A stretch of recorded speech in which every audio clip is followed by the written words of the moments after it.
Hi everyone, welcome to a ReplicaAirguns.com video. My name is Michael K, and as promised, I have my Gamo P-25 and PT-85 CO2 blowback pellet pistol review coming to you today.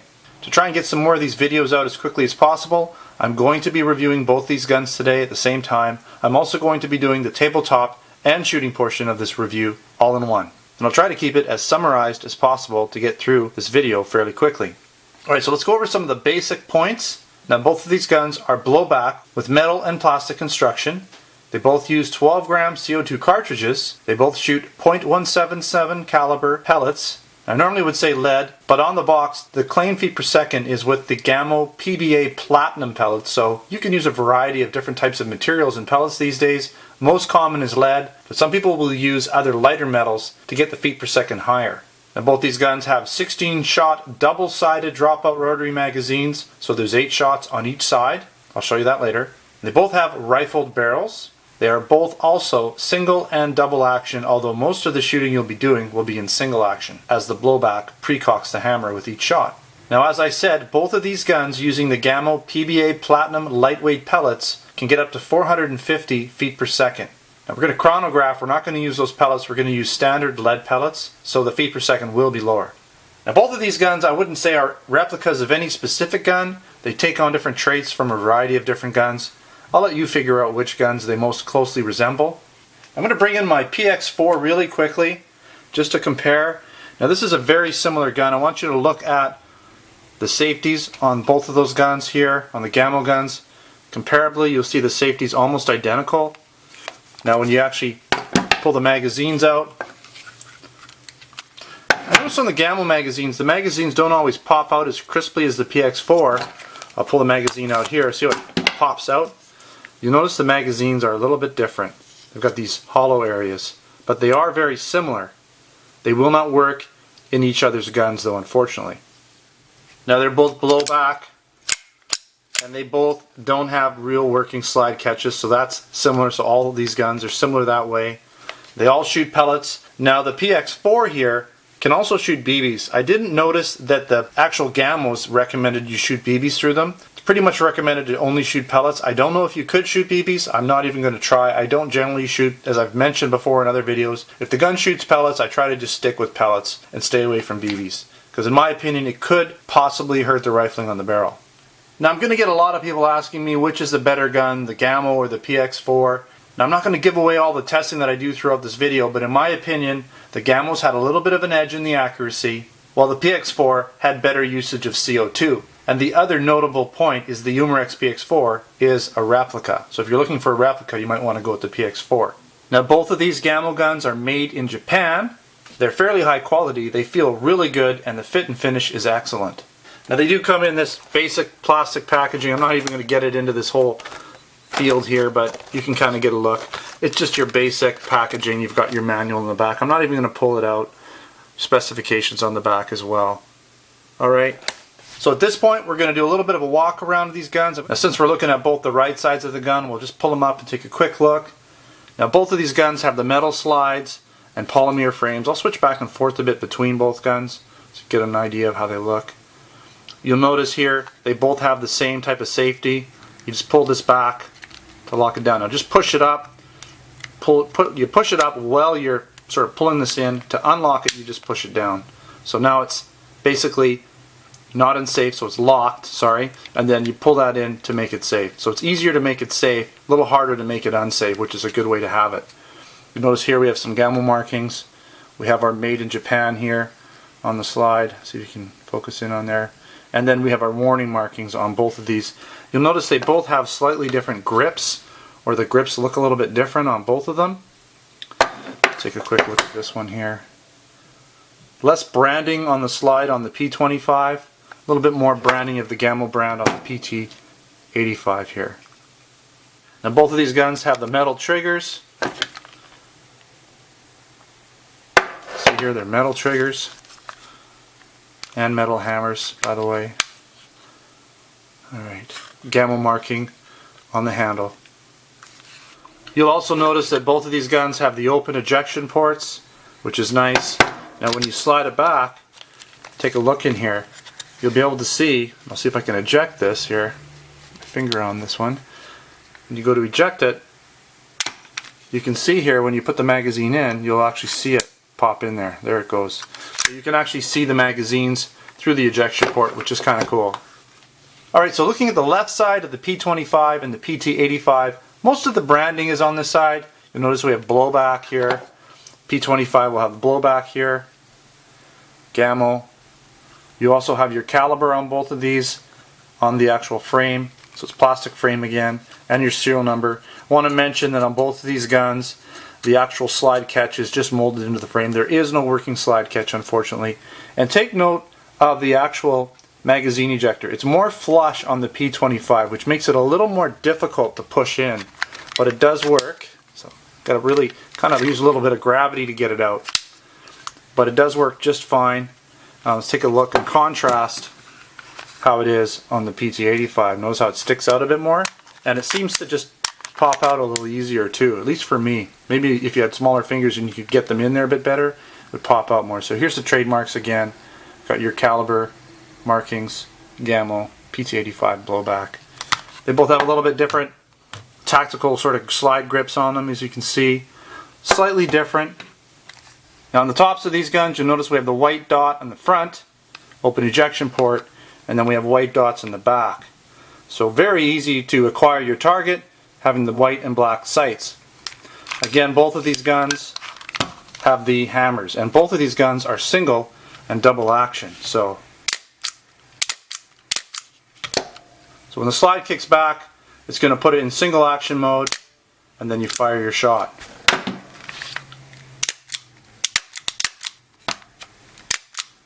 Now on the underside of these guns, they're pretty much the same, but there is a rail on the PT-85.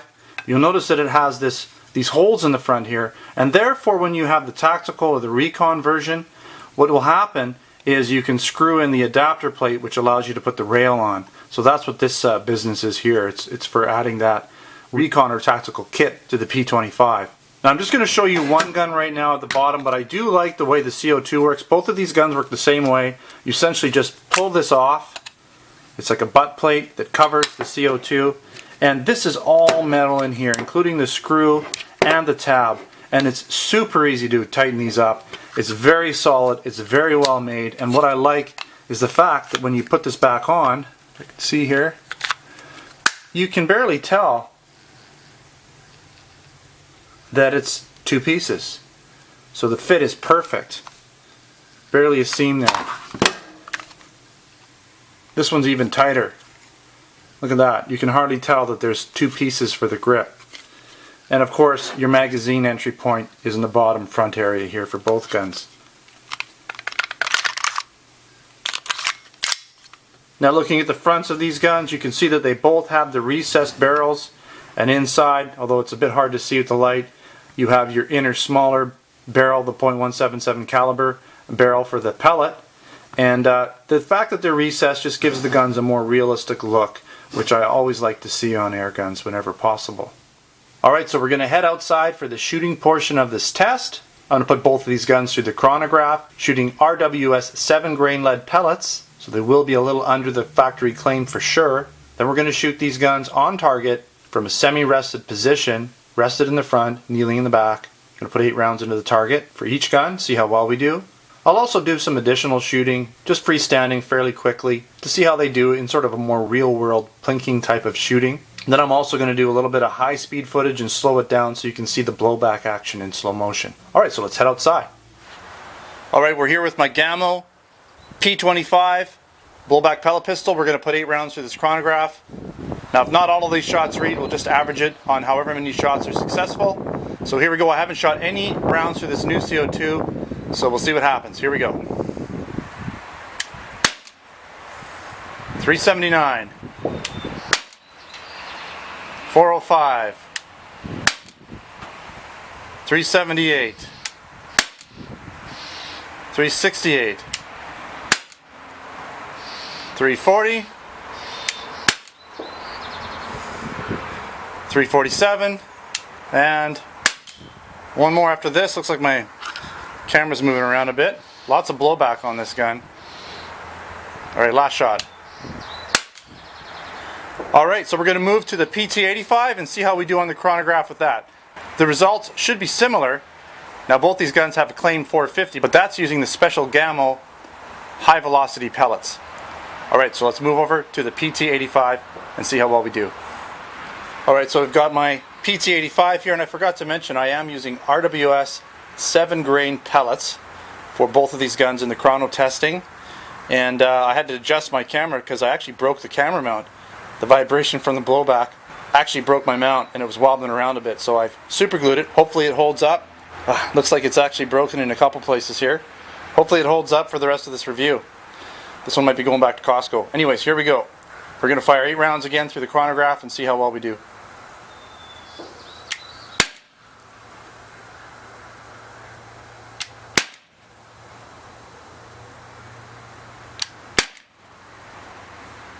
I have to adjust this a bit.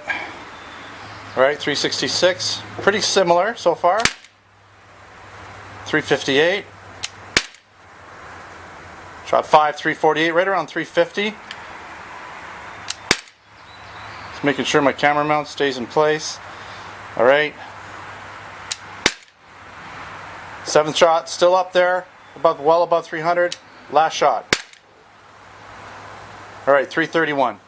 It seems like the PT-85 was a little slower. We'll have to average out the shots to find out for sure. Anyways, we're going to head to the accuracy portion of this test, and let's hope that my camera mount holds out for the rest of this review. Okay, so we're ready here with the P-25. We're going to shoot 8 rounds into this target and see what kind of accuracy we can get from 20 feet out in a semi-rested position. The gun will be rested on a sandbag and I'll be kneeling in the back. Hopefully my camera holds out for the rest of this review.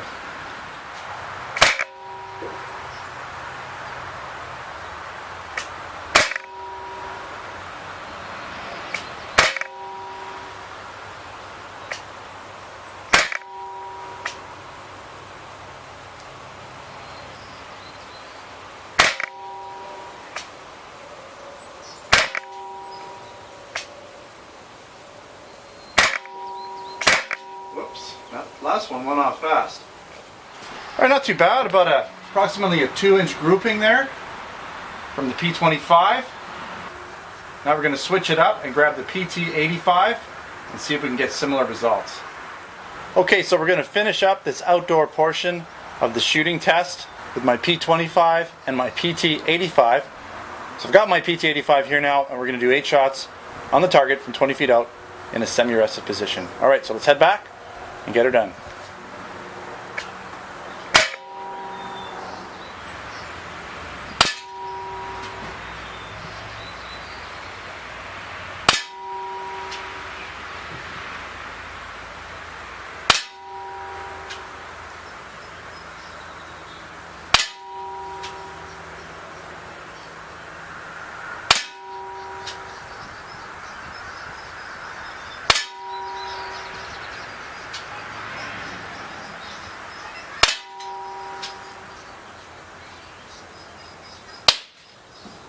That's it. Well, it kind of looks like the PT-85 did a little bit better, a little bit more centered on target, and a little tighter group. Looks to be about a 1.5-inch group, very respectable. So it may have been down on power over the P-25, but the PT-85 seems to be a little bit tighter in the accuracy department. Alright, so at this point I'm going to shoot these guns in slow motion for you with my high-speed camera, and then we'll head inside and finish off this review.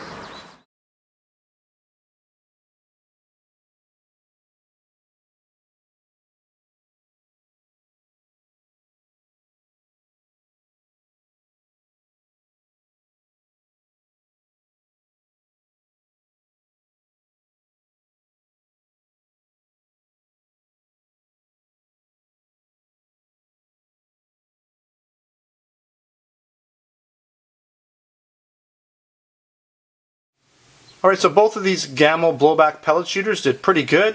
As expected, we were a little bit low in feet per second performance because we weren't using the Gamo PBA Platinum pellets. We were using the 7-grain lead RWS pellets. And we definitely got more in the mid 300 feet per second, around 350 on average with both of these guns. I'd say the P-25 had a slight advantage as far as feet per second goes. Now in terms of accuracy, I was very pleased with both guns. I got around a 1.5 to 2 inch grouping with these guns, And this time the PT-85 seemed to have a little bit of the advantage. It was a little bit more well centered, and it seemed to shoot a tighter group. Now again, getting back to the PX4 performance, PX4 seemed to get more shots per CO2 than both of these Gamo guns, but I'd have to say in accuracy, it may not be quite as good as the Gamos. I'm going to have to revisit that PX4 down the road and do a rested shooting test with it. Now both of these guns had very heavy blowback, and it was doing a little bit of a number on my camera. My camera mount actually cracked during the shooting, so that must say something about the blowback action. And I managed to get about 4 full magazines out of both of these guns. The first 3 I was able to shoot fairly close together, and then the last magazine, I would say you almost need to let the CO2 warm up a bit to actually get that last magazine out. If you're shooting close together and you don't want to give the guns a little warm up time, then you might only get 3 magazines out of each one of these guns. I also like to mention that the triggers are very good. The first part of the trigger pull is a little creepy because it's actually rotating the magazine, the rotary magazine. The pellets are rotating into position when you pull the first part of the trigger, even considering the blowback. The blowback just precocks the hammer. Then you pull your trigger, rotate the internal rotary magazine, and then you have your actual hammer release. The hammer release is very smooth and very light, and it actually caught me off guard a little bit with both of these guns. So let's take a quick look at some of my follow-up shots on the same targets we used for the 8-shot target portion of the test. Now here's the P-25, and I put an additional 2 magazines, so another 32 rounds in this target. And you'll notice that there were some low shots. These low shots happened right at the tail end of my last magazine when it was running quite low. And they were the last, I would say the last 3 shots. So just sort of void those out. That was more of a low CO2 issue. But this grouping right here represents essentially 32 plus 8, so 40 shots. Not too bad at all. Now here's the PT-85. Similar results, a little bit more spread out, but potentially a little more well centered. Still pretty good performance. Now this was just freestanding, shooting those 2 additional magazines in both of these guns. And I wasn't spending a lot of time between shots. Alright, so it's time for the pros and the cons. There's always good and bad points with each gun, so we'll go over those real quickly. Now both of these guns are very well made. They have excellent weight and feel to them, and the fit and finish is superb. They both have excellent, crisp, heavy blowback action because of the heavy metal slides on both of these guns.